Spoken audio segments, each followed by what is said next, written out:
ইতিহাসে খুব কম মানুষ আছে যাদের নাম শুনলে শত্রুরাও সম্মান দিয়ে মাথা নত করত। তিনি শুধু একজন সেনাপতি ছিলেন না, তিনি ছিলেন একজন স্বপ্নদ্রষ্টা, একজন কৌশলী নেতা, একজন দয়ালু বিজয়ী এবং এমন এক মুসলিম বীর যিনি হারানো বাইতুল মুকাদ্দাস আবার মুসলিমদের হাতে ফিরিয়ে আনেন। আজকের ভিডিওতে আমরা জানব কে ছিলেন সালাউদ্দিন আইয়ুবী, কিভাবে তিনি উঠে এলেন, কেন পুরো মুসলিম বিশ্ব তাকে এত ভালোবাসে, আর কিভাবে তিনি ইতিহাসের সবচেয়ে স্মরণীয় বিজয়গুলোর একটি অর্জন করেন। শেষ পর্যন্ত দেখুন, কারণ এই গল্প শুধু একজন যোদ্ধার নয়, এটা ঈমান, ধৈর্য, নেতৃত্ব আর উম্মার সম্মানের গল্প। সালাউদ্দিন আইয়ুবীর পুরো নাম ছিল আন-নাসির সালাহ আদ-দ্বীন ইউসুফ ইবনে আইয়ুব। তিনি জন্মগ্রহণ করেন 1137 বা 1138 খ্রিস্টাব্দে টিকরিত অঞ্চলে, যা বর্তমান ইরাকের অন্তর্ভুক্ত।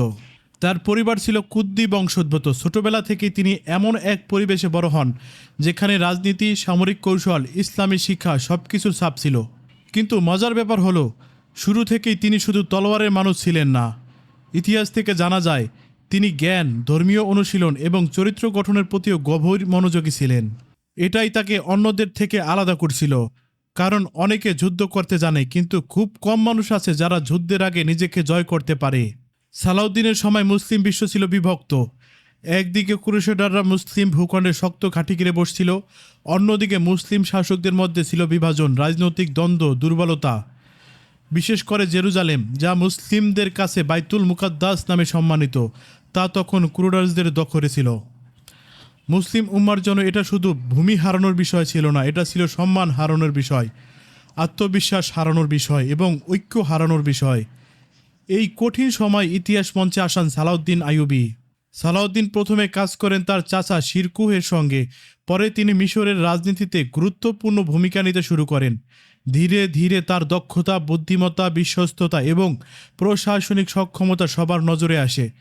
শুধু যুদ্ধক্ষেত্র নয়, রাষ্ট্র পরিচালনাতেও তিনি নিজেকে প্রমাণ করেন।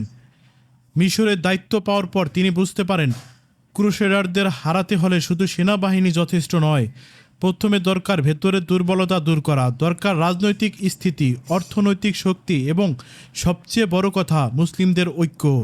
এই জায়গাতেই সালাউদ্দিন ছিলেন অসাধারণ। তিনি শুধু দুর্গ জিততে চাননি, তিনি মানুষের হৃদয়ও জিততে চেয়েছিলেন।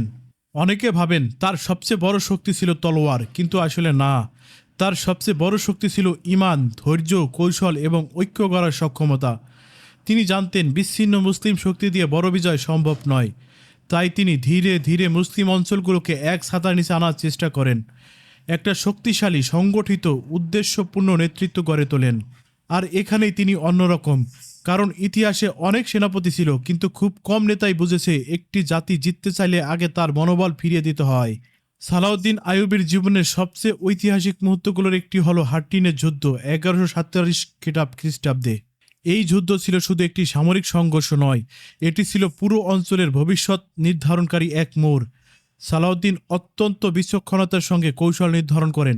তিনি শত্রুর গতিবিধি বোঝেন, তাদের দুর্বলতা কাজে লাগান এবং এমনভাবে যুদ্ধ পরিচালনা করেন যাতে ক্রুসেডার বাহিনী ভয়াবহভাবে দুর্বল হয়ে পড়ে। ফলাফল, হাট্টিনে ক্রুসেডার বড় পরাজয়ের মুখে পড়ে। এই বিজয়ের পর জেরুজালেম পুনরুদ্ধারের পথে প্রায় খুলে যায়। ভাবুন, বহু বছর ধরে হারানো এক পবিত্র ভূমি যার জন্য উম্মা কাঁদছিল, তার দরজা আবার খুলতে শুরু করেছে। 1187 সালে সালাউদ্দিন আইয়ুবী অবশেষে জেরুজালেম পুনরুদ্ধার করেন। এই ঘটনা মুসলিম ইতিহাসে এক আবেগময়, স্মরণীয় এবং গৌরবময় অধ্যায়।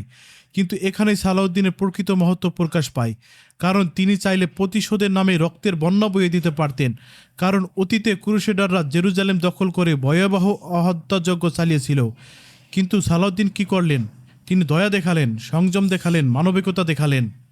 অনেক মানুষকে নিরাপদে বের হওয়ার সুযোগ দেওয়া হয়, নিরাপরাধদের উপর নির্বিচারে হত্যাযজ্ঞ চালানো হয়নি।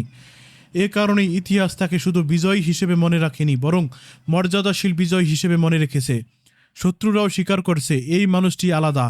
সালাউদ্দিন আইয়ুবীকে মুসলিমরা ভালোবাসে শুধু এজন্য নয় যে তিনি যুদ্ধ জিতছিলেন, বরং এজন্য তিনি প্রমাণ করছিলেন একজন মুসলিম নেতা কেমন হতে পারে। তিনি ছিলেন বিনয়ী, তিনি ছিলেন আল্লাহ ভীরু, তিনি ছিলেন দায়িত্বশীল, তিনি ক্ষমতা পেয়ে অহংকারী হননি, তিনি বিজয় পেয়ে সীমালঙ্ঘন করেননি। আজকে দুনিয়ায় আমরা অনেক ক্ষমতাবান মানুষ দেখি, কিন্তু চরিত্রবান নেতা খুব কম দেখি। সালাউদ্দিন আমাদের শেখান নেতৃত্ব মানে শুধু আদেশ দেওয়া নয়, নেতৃত্ব মানে আমানত বহন করা।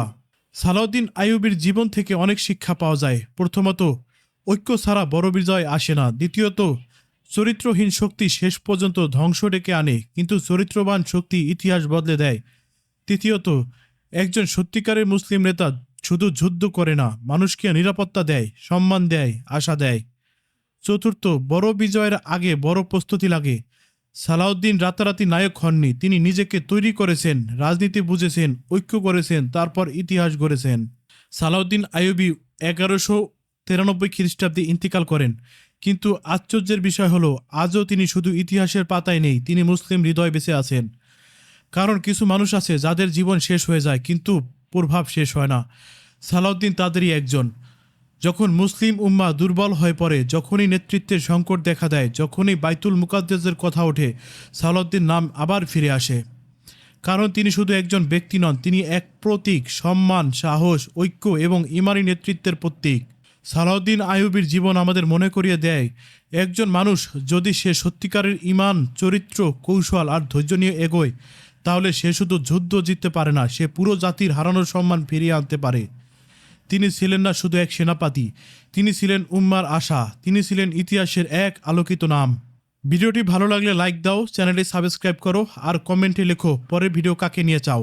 উমর ইবনুল খাত্তাব রাদিয়াল্লাহু, নুরুদ্দিন জিঙ্গি নাকি মোহাম্মদ আল ফাতিহ? আসসালামু আলাইকুম।